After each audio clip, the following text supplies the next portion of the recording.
আইটিবারির পক্ষ থেকে WordPress tutorial আজকের পর্বে সবাইকে স্বাগত জানাচ্ছি। গত পর্বে আমরা ডাইনামিক মেনু শিখেছি, আজকের পর্বে আমরা শিখব ডাইনামিক পোস্ট। আমাদের এই সেকশনটিতে যে পোস্টটি রয়েছে সেটি সম্পূর্ণ স্ট্যাটিক পোস্ট এবং এটা আমাদের HTML থেকে এসেছে। আমরা শিখব এটাকে কিভাবে আমরা ডাইনামিক করে আমাদের ওয়ার্ডপ্রেস ওয়েবসাইটে যে আমাদের ডিফল্ট যে পোস্টগুলো রয়েছে এই পোস্টগুলোকে এখানে আমরা নিয়ে আসতে পারি। তো এই বিষয়টা আপনাদেরকে আগেও একবার দেখানো হয়েছিল, আপনারা সবার নিশ্চয়ই স্মরণ আছে।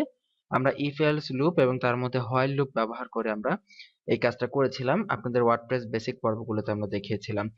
তো যাই হোক, এখন আমরা সেই ব্যবহারটি এখানে প্র্যাকটিক্যালি ইনক্লুড করব।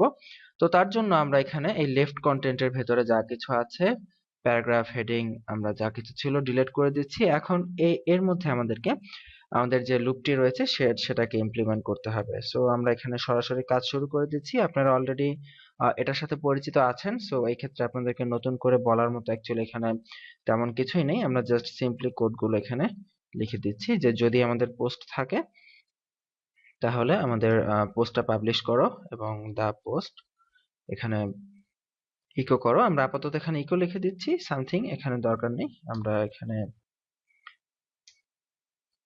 এলস যদি পোস্ট না থাকে ইকো করো যে নো পোস্ট ফাউন্ড, এবং এরপরে আমাদেরকে এখানে এন্ড ইফ করে ইফটাকে শেষ করতে হবে।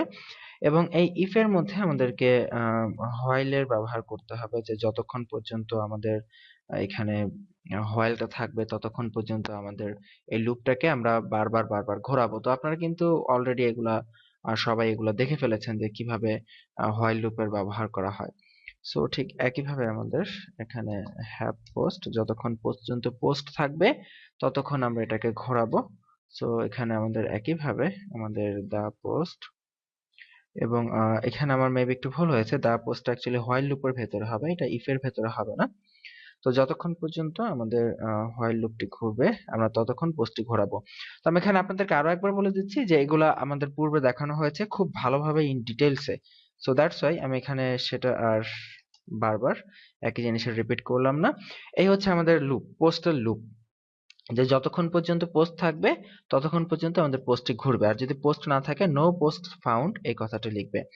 তো আমরা পিএইচপি এখানে এন্ড করে দিয়েছি এবং পুনরায় বিগিন করেছি। তো এই ব্রেকের মধ্যে আমরা আমাদের বিষয়গুলো লিখবো। তো যেহেতু প্রত্যেকটি আর্টিকেল, প্রত্যেকটি কন্টেন্ট আর্টিকেল ট্যাগের মধ্যে থাকবে HTML5 এর রুলস অনুযায়ী, এবং এর ভেতরে আমরা আমাদের এখানে বিষয়গুলো লেখার চেষ্টা করব। তো আমি এখানে সিম্পলি S2 ট্যাগ নিয়ে নিচ্ছি। এর মধ্যে অবশ্যই আমাদের লিঙ্ক থাকবে, প্রতিটা আর্টিকেল লিঙ্ক থাকবে। তো আমরা এখানে পিএইচপি ব্যবহার করছি। পিএইচপি দা আমাদের টাইটেল ব্যবহার করতে হবে, যেহেতু এখানে প্রত্যেকটা পোস্টের আমাদের টাইটেল নিয়ে আসতে হবে। সো আমরা সিম্পলি এখানে লিখে দিচ্ছি পিএইচপি দা টাইটেল, এতে করে প্রত্যেকটা পোস্টের টাইটেল আসবে। সেভ করে আমরা রিফ্রেশ করলে দেখতে পারবো একটার পর একটা S2 ট্যাগের মধ্যে টাইটেল গুলো আসবে। দেখুন 1 2 3 4 চারটি টাইটেল চারটি পোস্টের জন্য চলে এসেছে, তার মানে আমাদের লুপটি সাকসেসফুল ভাবে কাজ করেছে। সো আমাদের এই টাইটেল গুলোকে পার্মালিঙ্কের সাথে লিংক আপ করাতে হবে, যেহেতু আমরা চাচ্ছি যে প্রত্যেকটা লিংক, এটা আমরা যখন লিংকে ক্লিক করে ওপেন করব তখন যাতে পার্মালিঙ্ক নিয়ে ওপেন হয়। তো সেভ করে পেজটা রিফ্রেশ করলে প্রত্যেকটা আর্টিকেলের উপর মাউসের কার্সর রাখলে দেখবো আমাদের যে পার্মালিঙ্ক ছিল সেই পার্মালিঙ্ক নিয়েই মূলত এগুলো ওপেন হবে। তো আমরা ক্লিক করি, ক্লিক করলে দেখুন সিঙ্গেল পোস্ট গুলো ওপেন হচ্ছে। তো যেহেতু আমরা এখনো কোনো কন্টেন্ট এখানে আনি নাই, সো দ্যাটস ওয়াই এখানে কোনো কন্টেন্ট আসতেছে না, শুধু পোস্টের টাইটেল আসতেছে।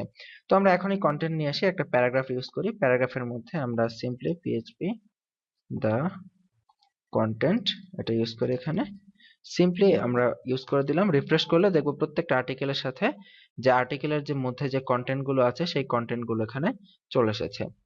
তার মানে বোঝা যাচ্ছে যে আমাদের আর্টিকেল গুলো সাকসেসফুল ভাবে আমরা এখানে ইমপ্লিমেন্ট করতে পেরেছি এবং আর্টিকেল গুলো এখানে একটার পর একটা চলে এসেছে।